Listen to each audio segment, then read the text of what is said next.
பேர்லை நேயர்களுக்கு வணக்கம். இன்று நம்மோடு பேசுவதற்காக பத்திரிகையாளர் திரு பன்னீர் பெருமாள் அவர்கள் இணைந்திருக்கிறார். அவரோடு பேசலாம். ஐயா வணக்கம். வணக்கம்.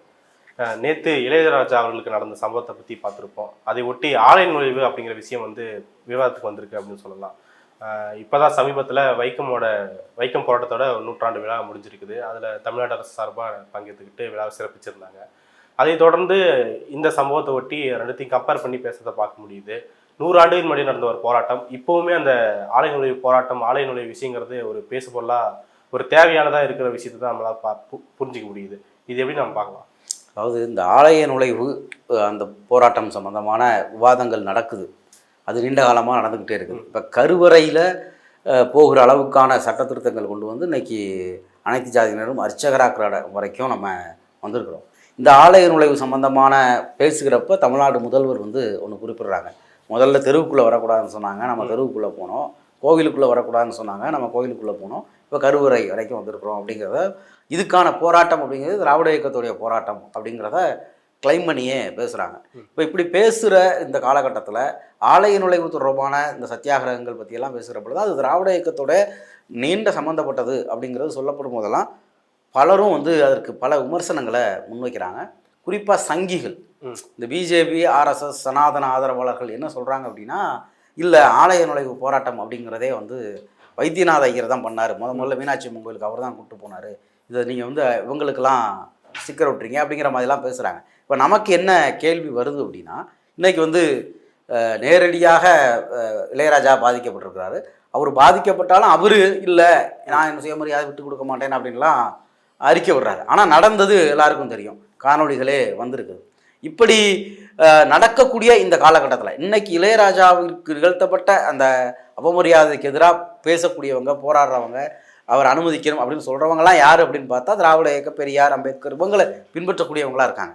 இப்போ வைத்தியநாத ஐயர் கூட்டிகிட்டு போனார் அப்படிங்கிறத ஒவ்வொரு முறையும் சொல்லக்கூடிய எந்த வைத்தியநாத ஐயர் ஃபாலோவரும் இளையராஜாவை கருவறை வரைக்கும் அனுமதிக்கணும், அவங்க அர்த்த மண்டபத்திலேயே தடுத்து நிறுத்துறாங்க, கருவறை வரைக்கும் அனுமதிக்கணும், திரௌபதி முர்முவுக்கு இந்த அவமானம் நிகழ்த்தப்பட்டது தப்பு, ராம்நாத் கோவிந்துக்கு இந்த அவமானம் நிகழ்த்தப்பட்டது தப்புன்னு எந்த இடத்துலையும் இந்த ஆலயம், கோவில் நுழைவு இங்கு நிகழ்த்தப்படக்கூடிய இந்த ஜாதிய ஒடுக்குமுறைக்கு எதிராக, இப்போ தில்லை கோயில் எடுத்துக்கிறோன்னு வைங்களேன், அங்கே பாட வர்ற, சாமியை கும்பிட வர்ற ஒரு பெண்ணை ஜாதி பேர் சொல்லி திட்டுறாங்க அப்படின்னா, ஆலய நுழைவு போராட்டம் அனுமதி இதுக்கான இதெல்லாம் நிகழ்த்துனது வைத்தியநாத ஐயர் அப்படின்னா, இப்போ வைத்தியநாத ஐயரை கொண்டாடுறவங்கெல்லாம் நீ அன்னைக்கே வைத்தியநாத ஐயர் போராடினாரு, அவர் தான் கூட்டிகிட்டு போனார், இன்னைக்கு நீங்கள் எப்படி அனுமதிக்க மாட்டீங்க அப்படின்னு ஒரு 10 பேர் வரணும்ல.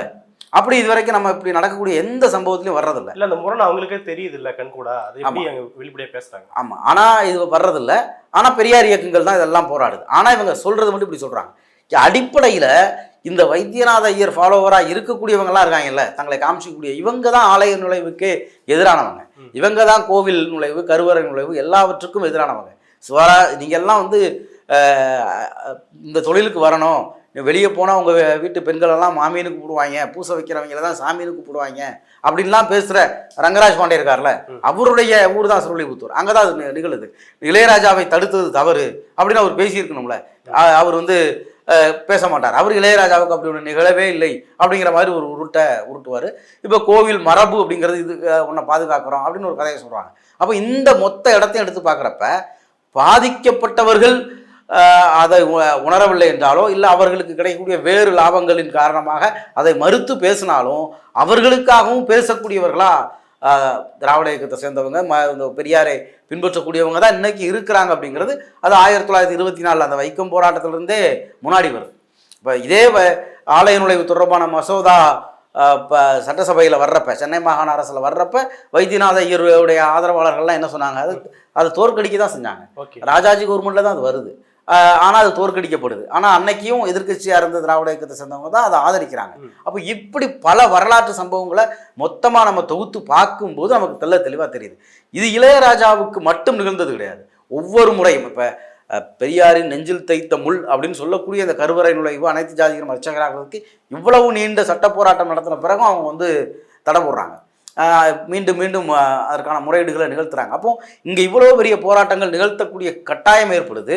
இந்த இடத்துலையும் அவங்க பொய்களை ஒரு பக்கம் நீங்கள் சொன்ன மாதிரி அவங்க தான் தடையாக இருக்காங்க, இன்னொரு பக்கம் அந்த தடையை உடைக்கிறதுக்கு போராடுறவங்க நீங்கள் எதுக்கு போராடலை அப்படின்னு ஒரு கதைகளையும் சொல்கிறாங்க. அப்படின்னு தான் நம்ம பார்க்க வேண்டியது இருக்குது. இந்த விஷயத்தை பொறுத்த வரைக்கும் அறநிலைத்துறை வந்து ஒரு அறிக்கை விடுறாங்க. அதில் வந்துட்டு பழக்க வழக்கங்கள் சார்பாகவும் அது இருக்குது அப்படின்னு சொல்றாங்க. இந்த பழக்க வழக்க விஷயங்கள் அது வந்து ஒரு கட்டமைப்பாகவே மாறிட்டு வருது. அதை எப்படி நம்ம புரிஞ்சுக்கிறது? இல்லை, இது கட்டமைப்பாகவே மாறிட்டு வர்றதில்ல. இன்னும் மிச்ச சொச்சம் இருக்கக்கூடிய அதிகாரத்தை தக்க வைக்கிறதுக்கு அந்த அதிகார கூட்டம் தொடர்ந்து முயற்சிக்கிட்டே வருது. இப்போ அறநிலையத்துறை வந்து ஒரு நீண்ட இடைவெளிக்கு பிறகு பழனி கோவிலுக்கு ஒரு குடமுழுக்கு நிகழ்த்துறாங்க. அதுக்கு முன்னாடி திமுக ஆட்சி நிகழ்த்தப்படுது. இந்த திமுக ஆட்சி வந்த பிறகு நிகழ்த்துறாங்க. அந்த குடமுழுக்குல வந்து இவங்களோட சேர்ந்து அமைச்சர் போகிறாரு, அமைச்சர் இங்கே வரைக்கும் போயிட்டாரு, கோவில் திட்டுப்பட்டுருச்சு, இதுக்கு பரிகாரத்துக்கு இன்னொரு குடமுழுக்கு நடத்தணும்லாம் வானதி சீனிவாசனில் ஆரம்பித்து பல பிஜேபியை சேர்ந்தவங்க பேசிக்கிட்டே இருந்தாங்க. அப்போ இந்த செயல்பாடுகள் அப்படிங்கிறது இருக்குல்ல, இந்த இடங்கள் தான் வந்து மீண்டும் மீண்டும் இங்கே வந்து முக்கியமானதாக மாறுது. அப்போ அதையெல்லாம் தாண்டி செயல்படுற ஒரு வேலையை தொடர்ச்சியாக அறநிலையத்துறை சார்பாக செஞ்சுக்கிட்டே இருக்காங்க. இப்போ நமக்கு திரும்பி எழக்கூடிய கேள்விகள் எல்லாம் எங்கேருந்து வருது அப்படின்னா, நீங்கள் இப்படி ஒரு இல்லைன்னு சொல்கிறீங்க, இப்படி ஒரு இப்போ இந்த இது ஜிஎல் செஞ்சது சரி அப்படின்னு சொல்லக்கூடிய அந்த பிரச்சாரம் இருக்குல்ல, அதை ஆதரிக்கக்கூடியவர்கள் எல்லாம் இந்த பக்கம் வேற ஒரு கதை பேசுகிறாங்கல்ல. இந்த இடம் தான் இருக்கையிலே முக்கியமான இடம். நீங்கள் வந்து இந்துக்களாக ஒன்று சேருங்கள் அப்படின்னு பேசுகிறீங்க, ஆனால் இன்னொரு பக்கம் பார்த்தா அதுக்கு நேர் எதிராக செயல்படுறீங்க, இந்துக்களை அனுமதிக்க மாட்டேங்கிறீங்க. இந்துக்களுடைய உரிமைகளுக்காக பேசுகிறவங்க இப்போ இளையராஜா இந்து தான், அவரே அவருடைய உரிமைக்காக பேசுறதுக்கு தயாராக இல்லாத அளவுக்கான கட்டமைப்புகள் உருவாக்கப்பட்டு ஒரு சூழல் வந்து இங்கே இருந்துக்கிட்டே இருக்கு. அப்போ இதில் சங்கிகளோட இந்த பொய் பிரச்சாரம் அப்படிங்கிறது இது இன்னைக்கு ஆரம்பிக்கலை அப்படிங்கிறது தான் நம்ம வைக்கம் போராட்டத்திலேருந்தே பேச வேண்டியது இருக்குது. இப்போ இளையராஜா இப்போ இந்த சங்கிகள் பற்றி பேசுகிறப்ப நமக்கு இன்னொரு விஷயம் என்னன்னா, அந்த ஊரில் ஒரு பழமொழி சொல்லுவாங்க, கெட்டிக்காரன் புழுகி 8 நாள் தாங்காது அப்படின்னு. எவ்வளவு பெரிய திறமசாலியாக இருந்தால் அவன் சொல்கிறப்போ 8 நாள் தாங்காது அப்படின்னு. இந்த வைக்கம் போராட்டத்துடைய அந்த விழாவில், நிறைவு விழாவில் முதல்வர் கலந்துக்கிட்டு வந்த பிறகு இவங்க ஒரு பரப்புரையை பண்ணாங்க. அதனால தான் நம்ம அந்த இடத்துக்கு திரும்ப போகிறோம். அந்த பரப்புரை என்ன அப்படின்னா, இந்த போராட்டத்துக்கும் பெரியாருக்கும் சம்மந்தமே இல்லை அப்படின்னு பேசுறாங்க. அவங்க பெரியார் வந்து சிறையில் இருந்தாரு, அங்க பார்க்க போகும்போது தான் அந்த விஷயத்தை அப்படி மாத்தி பேசுறாங்க. அந்த போராட்டத்துக்கு அவருக்கும் சம்மந்தமே இல்லை, அப்படி யார் சொன்னா அப்படின்லாம் 2 நாளாக அவங்க வந்து பொய்யா ட்விட்டர்ல எல்லா சமூக வலைதளங்களையும் பரப்பிக்கிட்டே இருந்தாங்க. ஆனா 3வது நாள் அதே சம்பந்தப்பட்ட இளையராஜாவை மறித்து அவங்களே மாட்டிக்கிட்டாங்க. அப்போ இவங்களுடைய இந்த பொய் பிரச்சாரம் இருக்குல்ல, இந்த பொய் பிரச்சாரத்தை அவங்களுடைய செயல்பாடுகள், அதாவது தான் செய்யக்கூடிய தப்பையே நான் செய்யலை அப்படின்னு பரப்புற அந்த விஷயத்தில் அவங்க தெளிவாக இருக்காங்க. அப்போ இந்த 2 நாள் இவர்கள் பரப்புன இந்த பொய்கள் இருக்குல்ல, அது வந்து எந்த அளவுக்கு எவ்வளவு துணிஞ்சு அந்த பொய்களை அவங்க பேசுறாங்க அப்படிங்கிறதையும் நம்ம பார்க்க வேண்டியது இருக்கு. ரைட். இந்த ஒரு விஷயம் மட்டும் இல்லாம பெரியார் நடத்திய ஆலை நுழைவு போராட்டங்கள், சப்போர்ட் பண்ண விஷயங்கள், அது எல்லாத்தையுமே ஒரே சேர மறுக்கிற விஷயமாவே பேசுறாங்க. அது எப்படி புரிஞ்சு? ஆமா, அது அவங்களுக்கு வந்து இன்னைக்கு ஒரு நெருக்கடி ஏற்படுது. இந்தியா முழுக்க வந்து அவங்களுடைய இரட்டை நிலைப்பாடு இப்படிதான் இருக்கும். இந்தியா முழுக்க பிற்படுத்தப்பட்ட, மிகவும் பிற்படுத்தப்பட்ட மக்கள்கிட்ட அவங்களுக்கு நிகழக்கூடிய இந்த தீண்டாமை, ஜாதி ஒடுக்குமுறைகள் குறித்தான ஒரு புரிதல் வருது. அவங்க அதை எதிர்த்து பேச ஆரம்பிக்கிறாங்க. அப்போ அவங்களே வந்து வரலாறை தேடுகிற பொழுது நமக்காக ஒருத்தர் பேசினாரு அப்படிங்கிறது இது வரலாறுல இருக்கு. அப்போ இவங்க எல்லாருமே அப்போ இவங்க தான் தப்பு, கடவுளே இல்லைன்னு சொன்னாலும் நமக்கான உரிமைகளை பேசுறது அவர் தான் அப்படின்னு அந்த பக்கம் நகர்வதை நோக்கி நம்ம பார்க்குறோம். அப்படி பார்க்கக்கூடிய இடத்துல அதுக்கு எதிர் பிரச்சாரத்தை பண்ணணும் அப்படின்னா அவங்க இதை பேசுகிறாங்க. இப்போ இந்த 2 நாளாக பெரியார் வைக்கத்துக்கே போகல அப்படின்னு பேசிட்டாங்க. அதை யார் சொன்னா, அப்படி எங்கே எழுதப்பட்டிருக்கு அப்படின்லாம் பேசுகிறாங்க.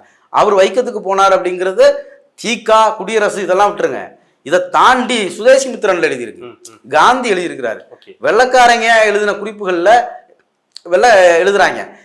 இந்த வைக்கம் போராட்டம் தொடர்பாக நடந்த எல்லா ஆய்வுகளிலும் இந்த போராட்டம் ஒடிந்து போகக்கூடிய காலகட்டத்தில் பெரியார் வந்து உயிர் கொடுத்தார் அப்படின்னு கேரளாவை சேர்ந்தவங்களும் எழுதுறாங்க.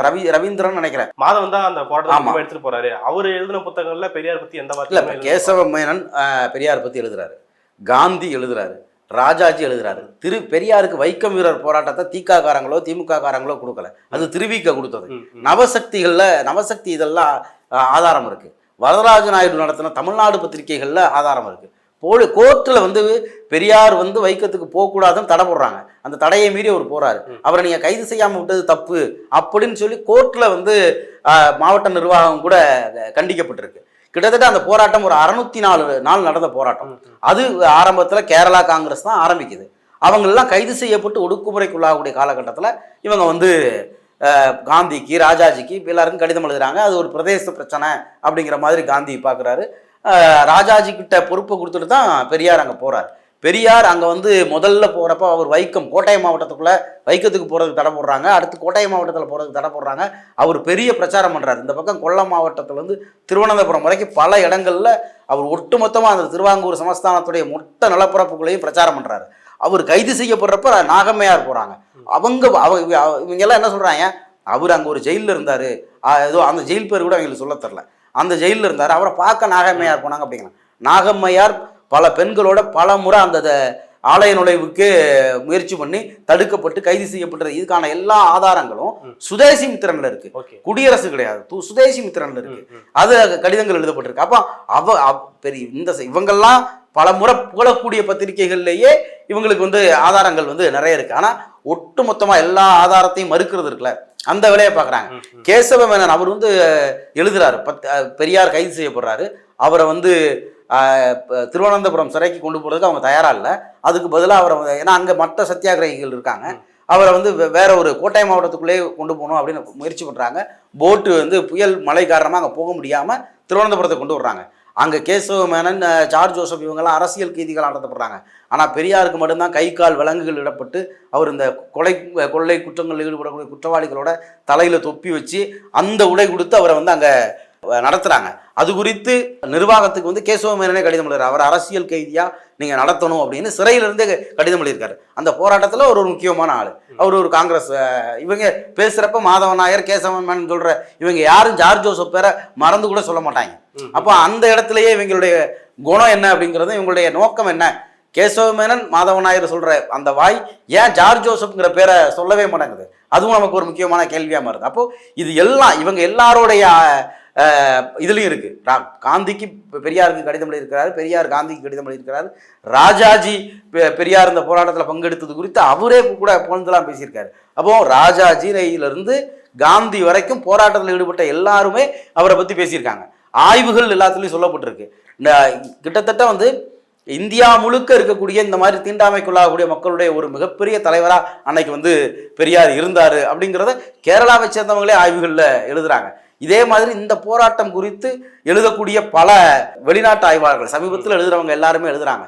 அதே மாதிரி தான் அந்த போராட்ட காவல்துறை அதிகாரியாக இருந்த ஒருத்தரும் பெரியார் குறித்து குறிப்புகள் இருக்காரு. ஆக இவங்க ஆதரிக்கக்கூடிய ராஜாஜிலேருந்து எல்லாருடைய குறிப்புகள்லையும் பெரியார் குறித்து இருக்குது, இவங்க பிரிட்டிஷ்காரங்களுடைய குறிப்புகள் இருக்குது. ஆனால் அதை மொத்தத்தையும் மறைச்சிட்டு பெரியாருக்கும் ஆலய நுழைவு போராட்டத்துக்கும் சம்மந்தமே இல்லை, வைத்தியநாத ஐயர் தான் கூட்டிட்டு போனாருன்னு ஒரு கதை விடுறாங்க. ஆலய நுழைவு தொடர்பாக சென்னை மாகாணத்துல தீர்மானம் கொண்டு வந்த பிறகு அதை எதிர்த்து பேசின ஒரு வைத்தியநாத ஐயர். அப்போ இப்படி பல இடங்கள்ல வைத்தியநாத ஐயருடைய நோக்கங்கள்லாம் ஆதாரப்பூர்வமா இது குறித்து அண்ணாவே பேசியிருக்காரு.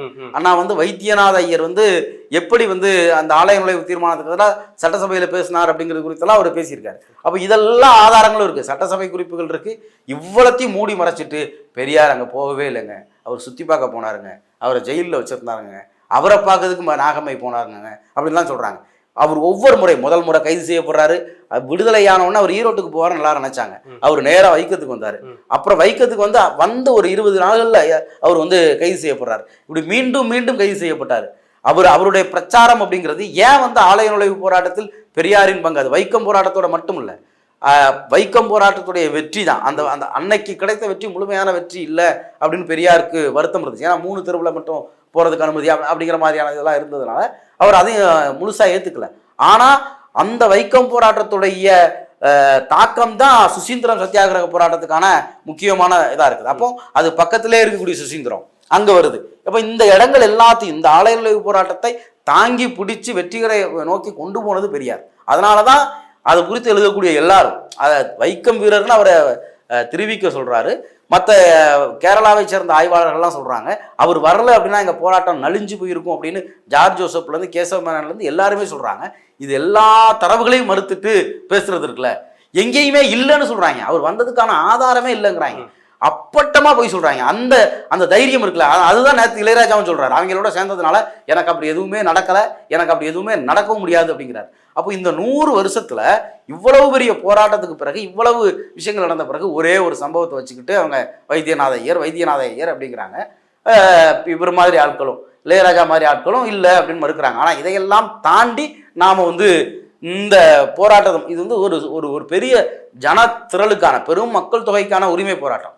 அது இளையராஜாவுக்கான அவமானப்படுத்தப்பட்டது இளையராஜா மட்டும் கிடையாதுல்ல, அது ஒட்டுமொத்தமான அங்கே இருக்கக்கூடிய பார்ப்பனர் அல்லாத சமூகம். அப்போ அதை கேள்வி கேட்கறதுக்கான எல்லா அதிகாரமும் இளையராஜாவே இல்லைன்னு சொன்னாலும் எல்லாருக்கும் இருக்கு அப்படிங்கிறது தான் உண்மை.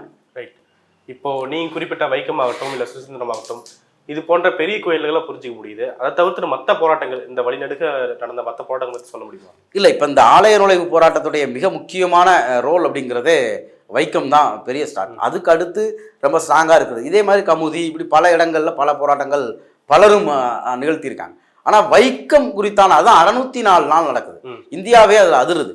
காந்தி முதல்ல வரமாட்டேன்னு சொன்னவர் கடைசியாக அதோடைய இறுதி காலகட்டத்தில் அதில் வெற்றி அடைகிறதுக்காக அவர் வர்றாரு. அப்போது இந்தியா முழுக்க அந்த வைக்கம் போராட்டம் அது வந்து எல்லா போராட்டங்களுக்குமான ஒரு திறவுகோலாக இருக்குது. அதை காங்கிரஸில் இருக்கிறப்பவே பெரியார் வந்து லீடு எடுத்து நடத்தியிருக்காரு, அதை முன்னாடி கொண்டு போயிருக்காரு அப்படிங்கிறது தான் அதில் முக்கியமானது. அதோடைய தொடர்ச்சியாக அடுத்தடுத்து போராட்டங்கள் பல இடங்களில் வந்து ஸ்ரீரங்கத்திலேயே திராவிடர் கழகம், சுயமரியாதை, இவங்க தான் வந்து முன்னாடி வர்றாங்க. எல்லா இடங்கள்லையும் இந்த போராட்டத்துடைய தொடர்ச்சியாக பெரியாருடைய ஆதரவாளர்களால் பிற்காலத்தில் பல இடங்கள்ல ஆலய நுழைவு போராட்டம் அப்படிங்கிறது நடத்தப்பட்டுக்கிட்டே இருக்கு. அப்படி தமிழ்நாடு முழுக்க சுயமரியாதை இயக்கம் ஆரம்பித்த பிறகும் பெரியார் அதை முன்னெடுக்கிறாரு. இந்த இடங்கள்ல அவங்க எல்லாரும் என்ன கேட்பாங்க அப்படின்னா, பெரியார் வந்து சுசீந்திரத்துக்கு வந்தாரா அப்படின்னு கேட்பாங்க, இப்போ அவர் ஸ்ரீரங்கத்துக்கு வந்தாரா அப்படின்னு கேட்பாங்க. இப்படி ஒவ்வொரு கோயிலுக்கும் அவர் வர முடியாது. ஆனா அவர் ஒரு பெரிய இயக்கம் வச்சிருக்காரு. அந்த இயக்கத்தில் அவரை பின்பற்றக்கூடியவர்கள் இருக்காங்க. அவங்கெல்லாம் அங்க போராட்டங்களை நடத்துறாங்க. அது எல்லாமே இப்ப காந்தி வந்து வர முடியாதுன்னு சொல்லிட்டாரு, ஆனா பெரியார் போனார் பார்த்தீங்களா, அந்த மாதிரியான தன்னுடைய தொண்டர்களை எல்லாத்தையும் அவர் போக அனுமதிக்கிறார். பிற மதத்தினர் இதுல கலந்துக்க வேண்டாம் அப்படின்லாம் காங்கிரஸ் சார்பாக சொல்லப்பட்டுச்சு. ஆனா அந்த மாதிரியான தடைகள்லாம் ஒரு நாளும் பெரியார் போட்டதில்லை. நீங்க போய் கலந்து நீங்க தான் அதை நடத்தணும் அப்படிங்கிற மாதிரியான நிலைப்பாடு உடைய ஒரு பெரியார். அப்போ அப்படிதான் நம்ம இதை பார்க்கணும். இந்த கோயிலை பொறுத்த வரைக்கும் ஆகம விதிகள் சொல்லப்படுது. அர்த்த மண்டபம், அடுத்து கருவறை, மகா மண்டபம் அப்படின்னு சொல்லி பல விஷயங்கள் சொல்லப்படுது. அதில் வந்து ஜிஆருக்கு தான் அனுமதி அப்படின்னு சொல்லி அறநிலையத்துறையே சொல்றாங்கன்னு வச்சுக்கோங்க. இப்போ அர்ச்சகர்கள் நியமனம், அது வந்துட்டு ஒரு சட்டப்பூர்வமான ஒரு சட்டம் நிறைவேற்றப்பட்டு இப்போ நியமிக்கப்படுறாங்க. அதுலுமே சில பெண்டிங்லாம் இருக்குதுன்னு நம்ம பார்க்க முடியுது. அதுக்கு சில கேசஸ் நடத்த முடியுது. இந்த ஆகம விதிகளை பின்பற்றக்கூடிய விஷயங்கள் அப்படின்ற சொல்லி உச்சநீதிமன்றம் வரைக்குமே போயிட்டு ஸ்டே வாங்கி வச்சிருக்காங்க அப்படிங்கிற விஷயத்த பார்க்க முடியுது.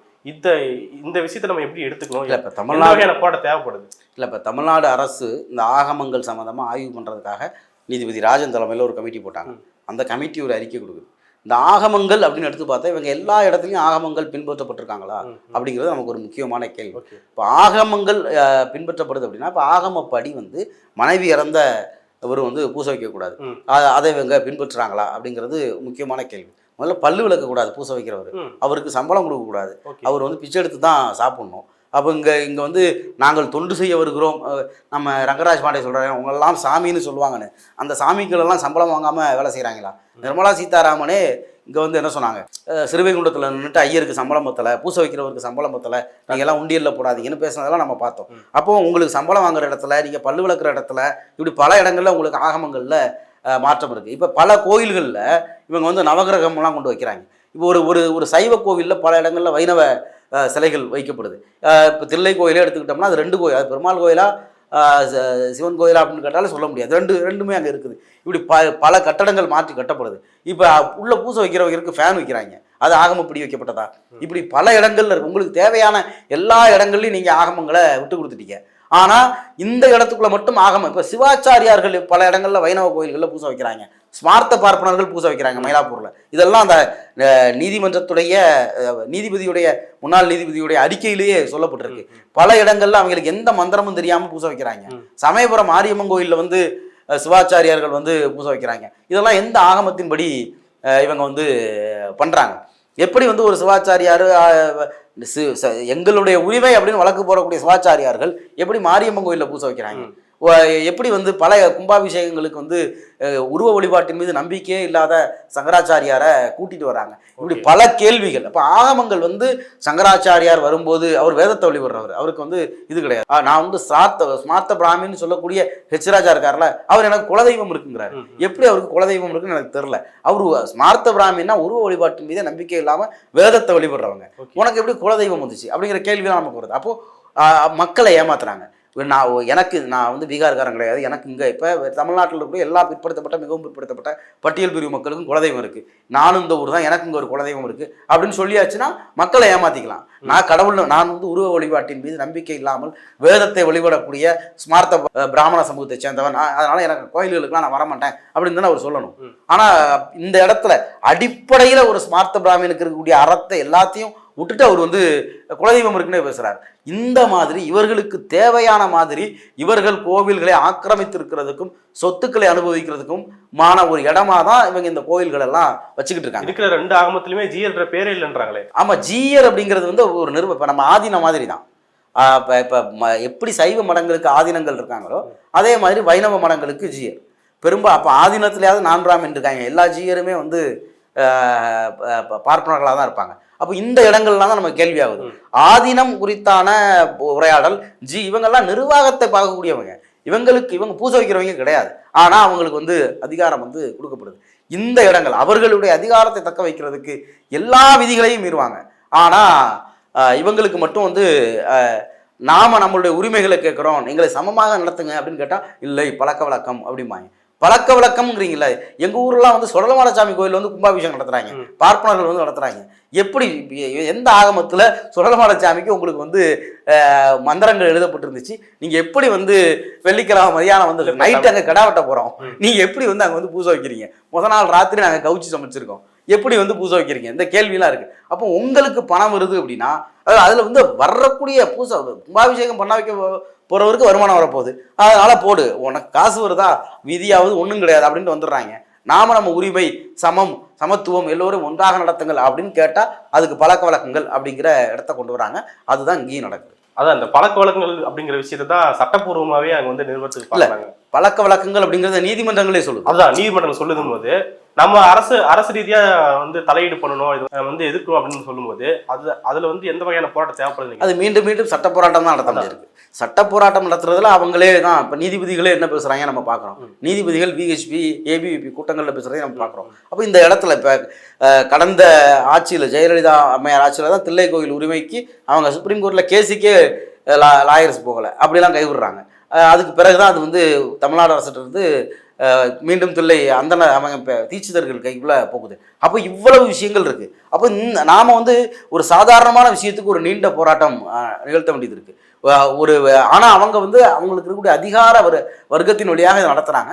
இந்த போராட்டம் வந்து ஒரு வழியா ஒரு பக்கம் சட்டப்படியாகவும் இன்னொரு பக்கம் மக்களிடம் தொடர்ந்து பரப்புரை பண்றது. மக்கள்கிட்ட நம்ம இவங்க பழக்க வழக்கம்னு நீதிமன்றம் சொல்லுதுன்னு சொல்றாங்க. ஆனால் நீதிமன்றத்துக்கு கட்டுப்பட வேண்டியது அரசுடைய கடமையாக இருக்குது, அறநிலையத்துறையுடைய கடமையாக இருக்குது. அதனால் அவங்க நீதிமன்றம் சொல்கிறத சொல்ல வேண்டியதாக இருக்குது. ஆனால் அரசியலில் சமூகத்தில் சீர்திருத்தம் வேணும் அப்படின்னு பேசக்கூடியவங்க அதை இல்லை, இதில் உள்ள இந்த பிரச்சனைகள் இருக்குது, இதை நாங்கள் கோருவோம் அப்படிங்கிறத மக்கள்கிட்ட பேச முடியும். இப்போ மீண்டும் இவங்க இந்துக்களுக்கு எதிரி, கடைசியாக இளையராஜாவை ஏன் உள்ள விடலான்னு கேட்டால் இந்துக்களுக்கு எதிரிப்பாங்க. அப்போ இந்துக்கள் யார்? அவர்கள் இவங்க இந்த பார்ப்பன சமூகத்துடைய பணத்திற்காக அதிகாரத்துக்காக அவங்க செய்யக்கூடிய இவ்வளவு விதிமீறல்கள் இருக்குல்ல, இதை நாம சொல்லணும். ஆமாம், கோயிலில் ஒரு வழக்கம் இருக்குது சரிதானே அப்படின்னு நம்ம வீட்டிலே சொல்லுவாங்க. ஆமாம்மா, கோயிலில் இருக்கிறது ஒரு வழக்கம் தான், ஆனால் அந்த வழக்கத்தை அவங்க இவ்வளவு மீறி இருக்காங்களே, அப்பெல்லாம் யாரும் எதுவுமே கேட்கலையே, நான் சமமா இருக்கிறோம் அப்படின்னு சொன்னா மட்டும் ஏன் கேட்குறீங்க அப்படிங்கிறத நம்ம அங்கே திரும்ப திரும்ப சொல்ல வேண்டியது இருக்கு. ஓகே, பொறுத்து வந்து பார்க்கலாம் என்ன நடக்குதுன்னு. நிறைய விஷயங்கள் பகிர்ந்தீங்க. நன்றி.